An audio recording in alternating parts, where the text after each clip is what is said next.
Geng, beberapa kali pernah terjadi di Indonesia ya. Sebuah kasus pengeksekusian atau penghilangan nyawa terhadap aparat kepolisian. Dan ada beberapa kali pembahasan kita tentang ya sesama polisi yang menghabisi polisi, ya kan? Kecuali kita tidak pernah membahas kasusnya Pak FS. Ya, di saat itu gue nggak pernah ngebahas kasus itu karena terlalu panjang, terlalu rumit, dan juga ya agak ngeri-ngeri sedap ya ngebahas itu ya. Tapi untuk kali ini, sebagai sebuah informasi yang semoga bisa menjadi edukasi untuk kita semua, bisa menjadi pembelajaran untuk kita semua. Karena pembahasan yang kali ini yang akan gue bahas ini nggak cuma soal polisi menghabisi polisi, tapi ini berhubungan dengan rumah tangga, kasus percintaan, kasus keluarga, yang mana ini bisa banget untuk kita ambil pelajarannya. Nah, secara kebetulan ya, status dari mereka berdua ini atau status dari pelaku dan korban ini adalah sepasang suami istri. Jadi kasus ini terjadi sekitar pertengahan sampai akhir bulan kemarin, di mana ada jenazah dari seorang anggota kepolisian itu ditemukan di dalam kondisi yang sudah tidak bernyawa, dan pada saat itu ya masih belum diketahui motif serta pelakunya siapa. Dan asumsi yang beredar bahwa korban ini meninggal dunia karena ada motif yang disebabkan pekerjaannya sebagai anggota polisi. Dan asumsi ini juga diambil berdasarkan dari kasus-kasus yang pernah terjadi terkait anggota polisi sebelumnya. Tapi setelah ditelusuri geng ya, beberapa minggu kemudian akhirnya terungkaplah fakta. Jadi ini gak ada hubungannya sama pekerjaan dia atau status dia sebagai seorang polisi. Ini adalah masalah keluarga, istrinya yang menjadi pelaku. Nah, namun kebetulan istrinya juga merupakan anggota polisi alias polwan. Nah, di video kali ini gue bakal membahas mengenai kronologi kasus ini karena cukup heboh di negara kita. Karena cukup heboh pembahasan ini ya. Di awalnya menjadi misteri, orang-orang udah menebak-nebak ini apakah kasus atasan ngehabisin bawahan lagi atau gimana. Tapi ternyata kasus keluarga. Kita bakal bahas secara lengkap. Halo geng, welcome back to Kamar Jerry.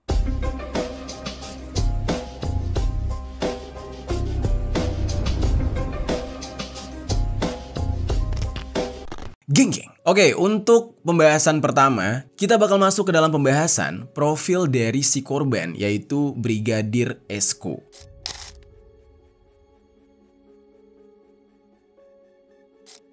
Jadi geng, korban di dalam kasus ini bernama Brigadir Esko Fascarelli. Dia merupakan anggota Polsek Sekotong yang bertugas sebagai intel. Dia tinggal di sebuah rumah dinas yang berada di Dusun Nyiur Lembang Dalem, Desa Jembatan Gantung, Kecamatan Lembar, Lombok Barat. Brigadir Esko memiliki seorang istri yang juga merupakan seorang anggota polisi. Dia bernama Bribtu Rizka Sintiani.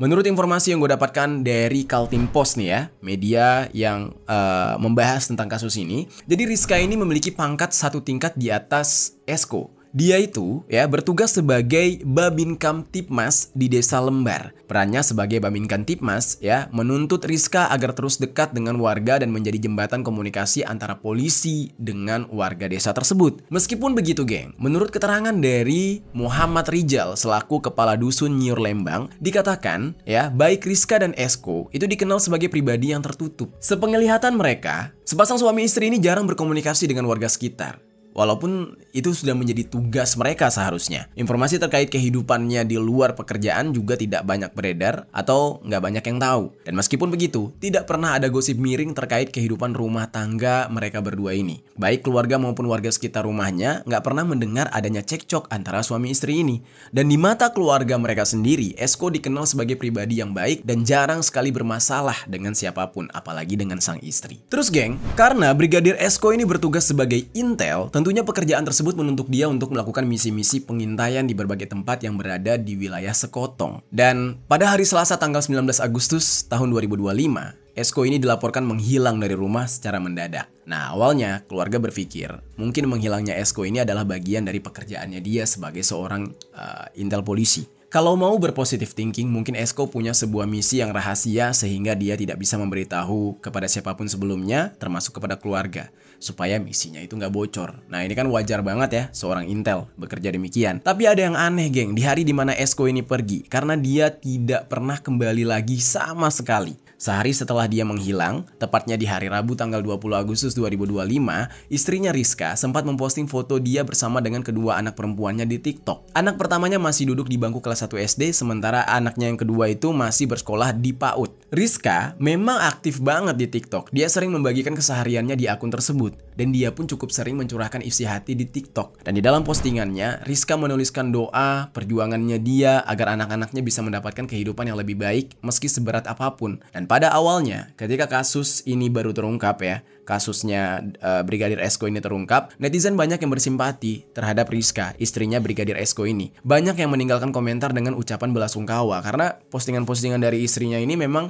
positif-positif lah tentang kehidupan gitu, geng. Terus, geng, di sisi lain, ayahnya Brigadir Esko bernama Samsul Herwadi. Terakhir kali dia berkomunikasi dengan Brigadir Esko itu di hari Senin malam, tanggal 18 Agustus tahun 2025. Dan pada saat itu, Brigadir Esko sempat mengirim pesan ke adiknya yang memberitahukan bahwa dia nggak bisa pulang ke rumah karena sedang kurang sehat. Tapi kondisinya ini ya, dia nggak izinkan untuk diberitahu ke ayah dan ibunya, yang mungkin takut khawatir gitu, geng. Namun pada akhirnya pesan tersebut sampailah ke telinga sang ibu, dan sang ibu yang khawatir dengan kondisi Brigadir Esko langsung mengajak Samsul, suaminya, untuk menjenguk Esko. Nah, setibanya dia di rumah anaknya ya, Samsul melihat kondisi anaknya itu lesu ya, Brigadir Esko itu kayak kurang bersemangat lah. Dan Brigadir Esko di saat itu mengaku cuma mengalami batuk pilek atau masalah lambung. Dan ayahnya Samsul sempat melarang dia untuk bertugas dan menyarankan Brigadir Esko untuk menyembuhkan diri terlebih dahulu agar nantinya bisa bertugas dengan maksimal. Nah, cuma di saat itu Brigadir Esko tetap bersikeras untuk masuk piket, yang mana keesokan harinya gitu ya, karena dia mengaku kondisinya ya udah lumayan membaik. Dan di hari itu menjadi hari terakhir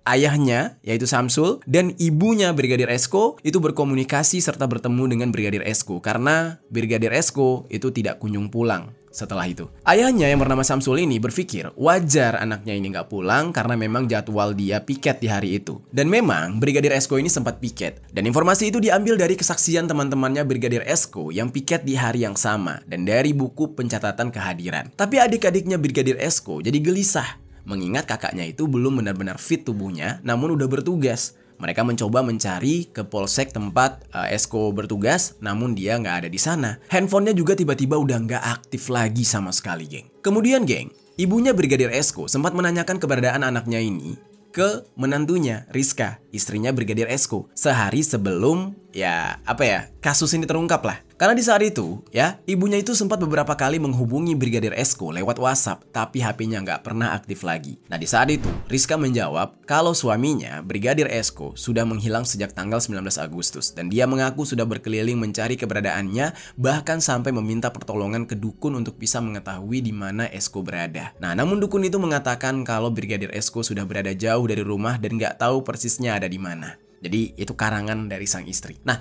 mendengar cerita dari Rizka ini, ibunya Brigadir Esko nggak langsung menerima dan percaya dengan cerita itu. Ya, sebab ibunya ini yakin kalau anaknya belum jauh dari rumah. Dan insting seorang ibu memang nggak bisa bohong, geng. Pasti ada ikatan batin antara ibu dan anak, apalagi jika ada hal buruk yang menimpa anaknya. Keluarga Brigadir Esko pun tetap terus mencari keberadaan Brigadir Esko yang menghilang tanpa kabar sejak Selasa malam sampai hari-hari berikutnya. Nah, adanya berita simpang siur terkait keberadaan anaknya ini juga membuat keluarga jadi semakin khawatir. Di saat itu, ayah Brigadir Esko sendiri mengaku tidak memiliki firasat buruk ketika Brigadir Esko dikabarkan hilang. Dia masih berusaha tenang meskipun istrinya terus mendesak agar mencari keberadaan anaknya ini di berbagai tempat. Tapi ya, insting tersebut benar. Brigadir Esko memang masih ada di sekitar rumah, hanya saja sudah dalam kondisi yang tidak bernyawa lagi. Merinding gak tuh? Terus, geng, satu hari kemudian kabar mengejutkan terdengar oleh keluarga Brigadir Esko, yang mana dikabarkan bahwa Brigadir Esko sudah ditemukan namun dalam kondisi yang sudah meninggal dunia. Nah, sekarang kita bakal masuk nih, geng, ke dalam kronologi penemuan jenazah Brigadir Esko.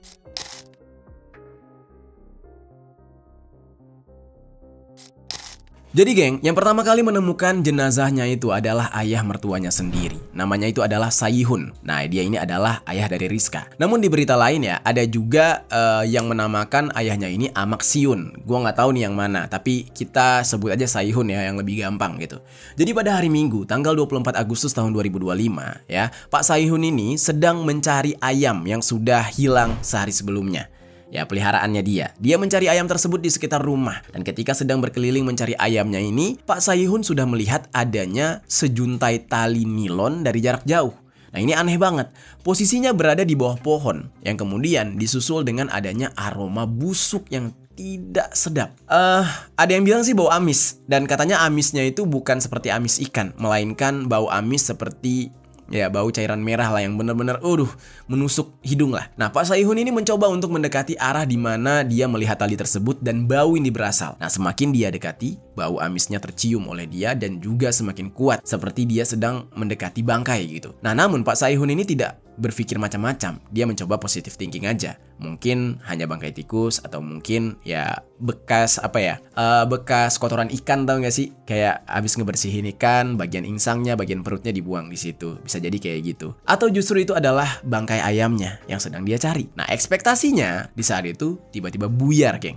Ketika dia menemukan yang dia lihat tidak seperti apa yang dia bayangkan. Karena yang Pak Saihun lihat, ya, yang dia kira bangkai hewan, ternyata itu adalah jenazah dari menantunya sendiri, Brigadir Esko, yang dalam kondisi mengerikan banget. Di saat itu, Pak Saihun juga melihat kondisi dari menantunya ini yang udah gak bisa dibayangkan deh. Tubuhnya itu sudah membengkak, yang berarti sudah membusuk. Wajahnya juga sudah rusak, lehernya terjerat dengan tali. Nah, Pak Saihun shock. Dia kaget bahwa menantunya yang sudah beberapa hari menghilang justru ditemukan sekitar 10-12 meter dari rumahnya. Dan yang tragisnya, ditemukan dalam kondisi yang sudah tidak bernyawa. Setelah penemuan itu, Pak Saihun langsung pergi, lari dari sana untuk melaporkan penemuannya itu kepada kepala dusun yang kemudian diteruskan ke anggota jaga SPKT Polsek Lembar. Gak lama berselang, petugas Polsek Lembar itu tiba di lokasi dan memastikan laporan tersebut. Selanjutnya, informasi diteruskan ke unit Inafis Polres Lombok Barat. Sekitar jam 15:20 WITA, tim Inafis Polres Lombok Barat bersama dengan petugas lainnya itu tiba di lokasi untuk melakukan olah TKP, sekaligus melakukan evakuasi terhadap jenazah. Di dalam saku celananya ada barang pribadi milik Brigadir Esko seperti handphone, jam tangan, serta kunci motor. Nah, jadi bisa dipastikan ini bukan aksi perampokan atau pencurian. Dan barang-barang tersebut akhirnya dijadikan acuan untuk memastikan identitas dari jasad tersebut yang benar. Itu adalah Brigadir Esko yang selama ini dicari oleh keluarga. Terus 1 jam kemudian, sekitar jam 16:20 WITA, mobil ambulan dari Dinas Kesehatan Kabupaten Lombok Barat itu tiba di tempat kejadian. Lalu jenazah Brigadir Esko dibawa ke Rumah Sakit Bayangkara untuk kemudian diperiksa lebih lanjut. Kabar penemuan jasad Brigadir Esko ini sampai ke telinga Rizka, istrinya, dan keluarga besarnya Brigadir Esko. Ketika mendengar pertama kali berita tersebut, ibunya Brigadir Esko sangat terpukul sampai beberapa kali pingsan. Dan kabarnya juga, geng, Rizka sempat pingsan yang kemungkinan karena Rizka syok mendengar kabar bahwa suaminya sudah ditemukan dalam kondisi yang tidak bernyawa. Tapi tunggu dulu, apa yang dialami oleh Rizka ini belum 100% apa adanya gitu. Itu bukan sebuah kejujuran, itu adalah sebuah acting gitu ya. Nah, terus di sisi lain, selain kaget, keluarga Brigadir Esko juga sempat merasa heran dengan lokasi penemuan jenazah Brigadir Esko yang dekat dengan rumahnya Brigadir Esko. Kok bisa? Padahal pada saat dia menghilang, keluarganya tidak pernah berhenti mencari keberadaan dia. Bahkan sampai menghubungi keluarga yang lain yang berada di Bonjeruk, Lombok Tengah. Dan jika selama ini Brigadir Esko nggak pernah pergi jauh dari rumah, seharusnya keluarganya sudah menemukan sejak kemarin. Tapi mengapa baru ketahuan ketika dia sudah dalam kondisi seperti itu? Nah, ini yang menjadi pertanyaan besar. Di saat itu, Pak Saihun, mertua sekaligus orang yang pertama kali menemukan jenazah Brigadir Esko, itu bilang kalau pihak keluarga tidak percaya kalau Brigadir Esko meninggal dengan cara mengakhiri hidup. Soalnya, selama ini dia dikenal sebagai sosok yang baik dan gak pernah punya masalah dengan siapapun termasuk dengan istrinya sendiri. Menurut Pak Saihun, keanehan ini semakin menguatkan keyakinan keluarga kalau meninggalnya Brigadir Esko adalah sesuatu yang gak wajar. Pasti ada pelakunya gitu. Apalagi semasa hidupnya, dia tidak pernah menceritakan masalah apapun dan menunjukkan isyarat kalau dia sedang stres, depresi, atau punya beban tertentu tuh nggak ada. Pihak keluarga berharap agar kasus meninggalnya Brigadir Esko ini diusut secara tuntas dan tidak ada yang ditutup-tutupi sehingga tidak menimbulkan spekulasi liar di masyarakat. Mau bagaimanapun hasilnya, pihak keluarga bakal berusaha menerima karena yang mereka butuhkan adalah mengetahui fakta sebenarnya. Dan jika memang hasilnya adalah seperti asumsi yang beredar, mereka mencoba menerima. Nah, begitulah kurang lebih, geng, kronologi ketika jenazah Brigadir Esko ini ditemukan pertama kali. Dan hasil otopsinya sudah keluar dan jenazah Brigadir Esko sudah dimakamkan di pemakaman Belek Bonjeruk, Lombok Tengah. Meski sudah dimakamkan, muncul banyak kejanggalan dari kasus ini. Dan kejanggalannya justru terletak pada gerak-gerik sang istri, yaitu Rizka. Istri Brigadir Esko ini mulai dicurigai. Nah, sekarang kita bakal membahas beberapa kejanggalan dari meninggalnya Brigadir Esko.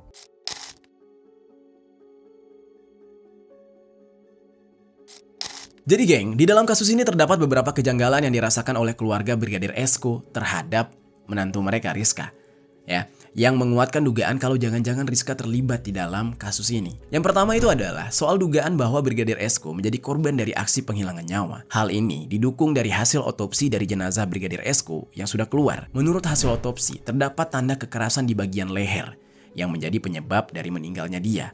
Adanya tanda kekerasan terhadap Brigadir Esko ini nggak cuma ditemukan setelah dilakukan otopsi, melainkan juga pada saat dilakukan visum yang menunjukkan luka bagian tubuh korban yang disebabkan oleh benda tumpul dan benda tajam. Di lengan kiri terdapat luka seperti sayatan pisau dan di belakang kepala adanya luka akibat pukulan benda tumpul.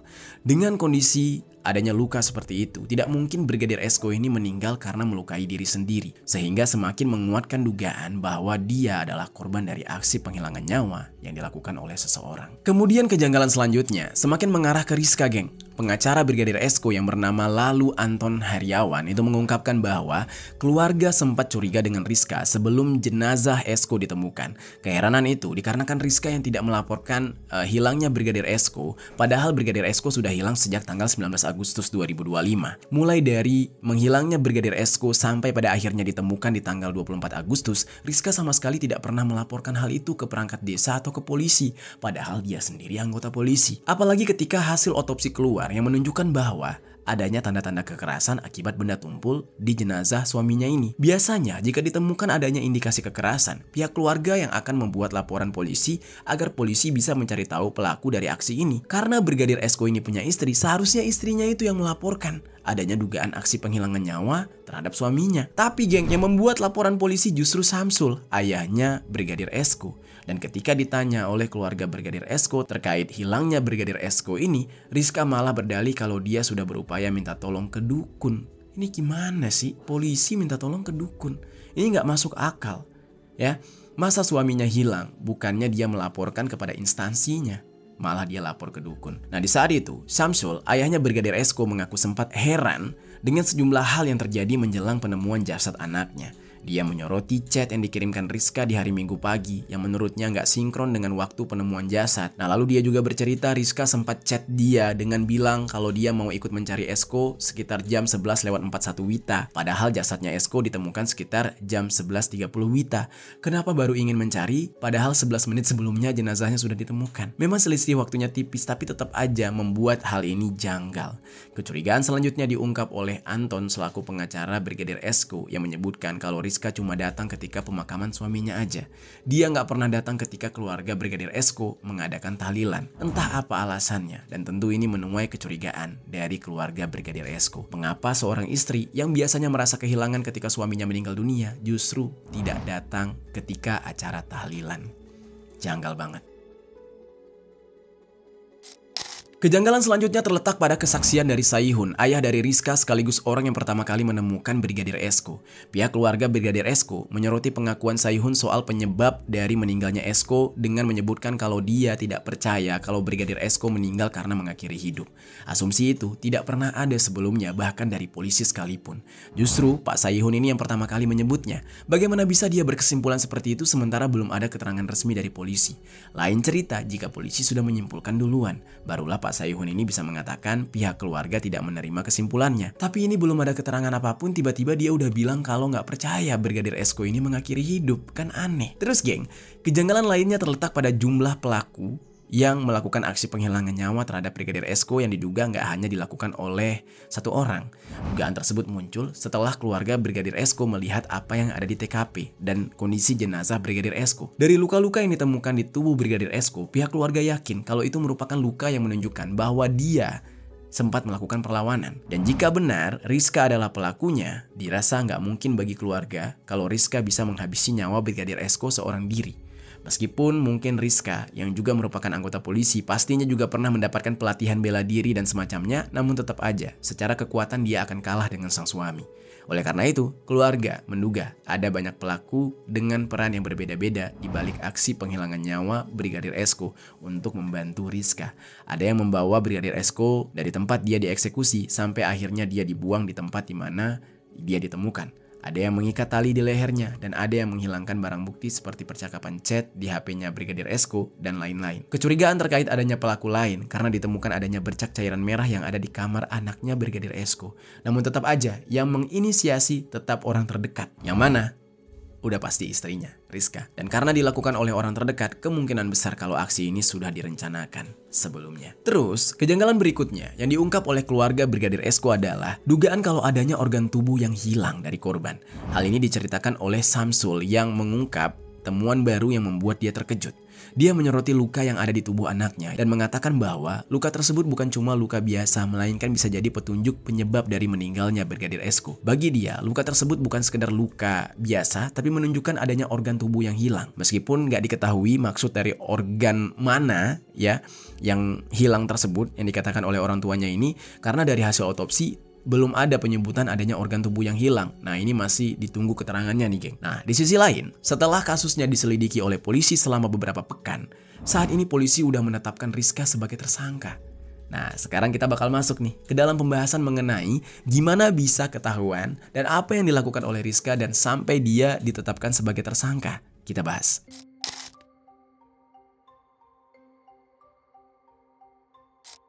Jadi geng, sejauh ini Polda NTB sudah memeriksa sebanyak 23 saksi dalam penyelidikan dugaan aksi penghilangan nyawa terhadap Esko. 23 saksi tersebut terdiri dari rekan kerja Esko di Polsek Sekotong, istrinya yaitu Rizka, pamannya, dan Saihun yang merupakan mertua sekaligus orang yang menemukan Esko pertama kali. Nah, Polda NTB juga sudah menggelar perkara di Mapolda NTB pada Jumat siang tanggal 19 September 2025. Proses tersebut dilakukan secara tertutup tanpa melibatkan keluarga maupun pengacara Brigadir Esko, meskipun sebelumnya sudah ada permintaan resmi agar pihak keluarga diikutsertakan dalam gelar perkara. Hasil dari gelar perkara itu menetapkan Rizka sebagai tersangka. Penetapan tersangka terhadap Rizka akhirnya menjawab pertanyaan publik setelah keluarga dan pengacara keluarga menduga bahwa aksi penghilangan nyawa tersebut dilakukan oleh orang terdekat yang tidak lain dan tidak bukan adalah istrinya sendiri yang sesama anggota polisi. Terkait motif mengapa Rizka melakukan aksi ini sebenarnya masih misteri, geng. Belum diungkapkan secara jelas, namun ada beberapa ahli yang mencoba menganalisa dugaan motifnya. Mantan Kapolda Jawa Barat, yaitu bernama Pak Anton Carlian, itu mengungkapkan bahwa ada pelaku lain yang ikut membantu Rizka ketika menghabisi nyawa Esko. Soalnya kecil kemungkinan jika Rizka sendiri yang melakukan karena Esko adalah anggota intel kepolisian. Anton juga menganalisa kira-kira motif yang menjadi alasan Rizka melakukan aksi tersebut. Menurut dia, ada dua dugaan. Yang pertama, terkait masalah keuangan yang kurang transparan dalam hubungan rumah tangga, atau bisa jadi karena masalah WIL atau PIL. WIL itu wanita idaman lain, PIL pria idaman lain. Jadi bisa jadi konteksnya adalah masalah perselingkuhan. Entah siapa yang selingkuh, entah korban, entah pelaku. Jika seorang istri tega menghabisi suaminya, ya Pak Anton ini menyebutkan pasti ada motif yang kuat yang jadi alasannya. Kemungkinan Rizka melakukannya karena bisa jadi Brigadir Esko punya wanita lain, atau mungkin sebaliknya Brigadir Esko yang mulai tahu kalau Rizka punya laki-laki lain. Ya, bisa jadi kayak gitu. Pak Anton juga menyoroti perihal lamanya waktu penemuan jenazah Brigadir Esko dengan kapan dia menghilang. Pak Anton curiga kalau ada hal lain yang dilakukan oleh Rizka sehingga menyembunyikan Brigadir Esko selama 1 minggu lebih. Lalu kemudian nih, geng, ada keterangan dari Reza Indragiri selaku ahli psikologi forensik yang menyebutkan bahwa motif dari aksi ini, ya, ini kemungkinan itu adalah motif emosional, bisa karena kecemburuan atau adanya perasaan sakit hati. Berbeda dengan yang diteorikan oleh Pak Anton, ya, Pak Reza ini mengatakan kalau Rizka ini mungkin aja melakukan aksi itu seorang diri dengan menaruh racun terlebih dahulu ke minuman atau makanan suaminya, sehingga suaminya tidak berdaya dan istrinya bisa langsung melakukan aksinya. Nah, namun Pak Reza juga tidak menutup adanya kemungkinan bahwa tersangka lain bisa jadi ikut terlibat. Nah, tapi sementara itu, geng, ya, pengacara dari Rizka yang bernama Rosi menyampaikan keberatan terhadap proses hukum yang sedang berlangsung. Dia menilai penetapan tersangka terhadap Rizka terkesan buru-buru dan tidak transparan. Jika di dalam proses penyidikan ditemukan adanya pelanggaran prosedural, maka status tersangka yang diberikan kepada Rizka dapat dinilai cacat hukum. Nah, tapi Ya, namanya juga lawyer ya, namanya juga pengacara pasti bakal ngebela kliennya walaupun kliennya bersalah gitu.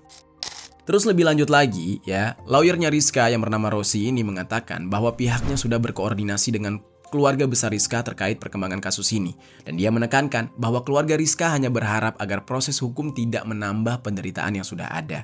Terkait isu adanya perselingkuhan yang terjadi di rumah tangga Esko dan Rizka, Rosi menegaskan isu tersebut adalah fitnah. Dan Rosi juga secara pribadi tidak percaya kalau Rizka berselingkuh karena selama ini dia dikenal baik katanya. Terutama ketika dia bertugas sebagai Babin Kamtibmas di desanya. Sampai saat ini, belum ada keterangan resmi dari polisi terkait motif aksi penghilangan nyawa terhadap Esko dan polisi masih terus mendalami apakah adanya tersangka lain di dalam kasus ini atau enggak, geng. Dan sementara itu, menurut pengacara dari pihak korban, pengacara dari almarhum Esko yang bernama Pak Anton ya, kedua anak perempuan Esko sangat merindukan ayahnya karena mereka paling dekat dengan Esko dan Esko lah yang mengantarkan mereka setiap hari berangkat dan pulang sekolah. Melihat kondisi kedua anak Esko, Pak Anton mengatakan beberapa psikolog anak sudah mengajukan diri kepada pihak keluarga Esko yang rencananya psikolog ini bakal mendampingi mereka sampai mental anak-anaknya pulih dari trauma.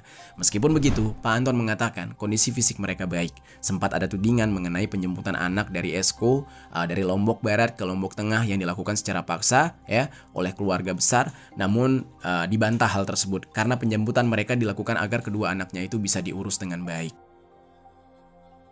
Nah, jadi itu dia geng, beberapa fakta mengenai kasus meninggalnya Brigadir Esko yang sangat mengagetkan. Karena awalnya orang-orang bertanya-tanya ini siapa pelakunya, istrinya sampai pingsan-pingsan, ternyata pelakunya istrinya sendiri. Namun motifnya sampai sekarang masih menjadi misteri. Nah, apabila video ini tayang, ketika motifnya sudah ketahuan, sudah ada di media gitu ya, kalian boleh tambahkan di kolom komentar geng sebagai tambahan informasi.